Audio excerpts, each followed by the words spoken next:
салом мухлисони барселона ва канали БАРСА ТЖ. ҳар сол каталониҳо мусобиқаи анъанавии пеш аз мавсимии худ ҷоми Жоан Гамперро баргузор мекунанд. Ин тобистон низ як бозии намоишӣ дар доираи ин мусобиқа бояд дар Камп Ноуи нав доир мешуд, аммо мутаассифона ин бозии дӯстона байни Барселона ва Комо дар ин варзишгоҳи машҳур баргузор намешавад. Сабаб мушкилиҳои ҳуқуқӣ ва иҷозатномавӣ аст. Ба гуфтаи шӯрои шаҳрдории Барселона, клуб натавонистааст ки тамоми шартҳоеро ки дар низомномаи расмӣ барои сохтмон ва дахолати шаҳрдорӣ дар корҳои сохтмонӣ пешбинӣ шудааст, сари вақт иҷро кунад.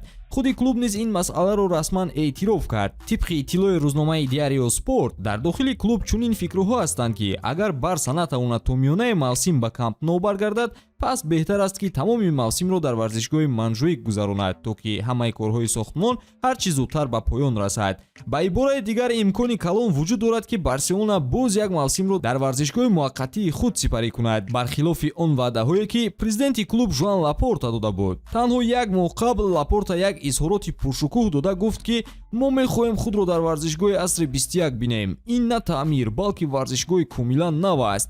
мегуфтанд ки ҷоми Гампер дар моҳи август аввалин санҷиш барои майдони нав мешавад, вале ба назар мерасад ки ин ваъдаҳо низ чун солҳои гузашта иҷро намешаванд. Лапорта аллакай соли дуюм пай дар пай муҳлати анҷоми таъмирро нодуруст эълон мекунад. пайваста ба мухлисон ваъда медиҳад ки ҳамааш омода мешавад, аммо пас аз он ҳатто узр ҳам намехоҳад. ҳоло мухлисони БАРСА дар шабакаҳои иҷтимоӣ якдилона аз ӯ норозигӣ баён мекунанд ва ӯро барои боз як дурӯғ танқид мекунанд. ҳатто як назарияи паҳншуда низ вуҷуд дорад ки сода ва зуд анҷом ёфтани гузариши Маркус Решфорд ба клуб натиҷаи фишор ба Лапорта буд, то ки таваҷҷӯҳи мухлисонро аз масъалаи Камп Ноу дур карда ба як хариди шоҳона рейтинги худро баланд барад. хулоса, ҳама чиз мисли ҳамеша, ваъдаҳо бисёр, натиҷа кам.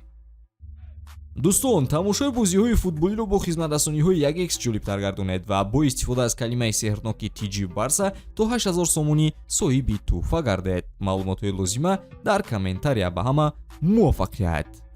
клуби каталонии Барселона гузариши Маркус Решфорд, ҳамлагари мунтахаби Англия ва собиқ ситораи Манчестер Юнайтед, ба ҳайати худ мувофиқа кард. музди солонаи ӯ 14 миллион евро хоҳад буд ва агар ӯ дар тим ҷояшро ёбад, БАРСА метавонад ӯро бо маблағи 30 миллион евро харидорӣ кунад, қариб 2 баробар камтар аз нархе ки Манчестер Юнайтед мехост. ин трансфер танҳо як ивази ноумедкунанда барои Нико Уильямс ва Луис Диаз нест. ин як иқдоми стратегияст ки Ханси Флик барои таҳкими ҷиддии хатти ҳамла ба роҳ мондааст. чаро Маркус Решфорд барои Барселона интихоби дуруст аст? якум, позитсияҳои гуногун ва мутобиқшавии баланд. Решфорд метавонад дар ҳар се мавқеи хатти ҳамла бозӣ кунад, ҳам дар марказ ва ҳам дар фланкҳо. ин ба Флик имконият медиҳад ки системаи бозиро бе аз даст додани сифати ҳамла тағйир диҳад. дуюм, суръат ва дриблинг. ӯ яке аз бозингарони тезтарин дар Аврупо аст. дар ҳоле ки бисёр дастаҳо бар зидди БАРСА бозии дифоӣ мекунанд, суръати ӯ метавонад хатти муҳофизати рақибонро шиканад ва вазъияти голӣ эҷод кунад. сеюм,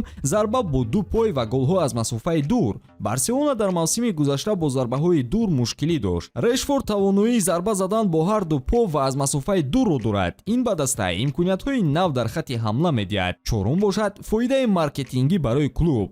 Решфорд номи машҳурест ки метавонад нуфузи БАРСАро дар бозори Англия ва кишварҳои Осиёвию Африқо бештар кунад. ин трансфер на танҳо варзишӣ, балки барои обрӯи брендии клуб низ муфид аст. хулоса, ин имзои нав на танҳо барои пур кардани ҷои холӣ аст. он метавонад хатти ҳамлаи Барселонаро тағйир диҳад ва ба даста як нерӯи нав илова кунад. агар Флик тавонад ки системаро дуруст танзим кунад, Решфорд метавонад ба яке аз беҳтарин харидҳои солҳои охир табдил ёбад. ба ҳамин тамом дӯстон, то наворҳои баъдӣ тансияту хонаобод бошед.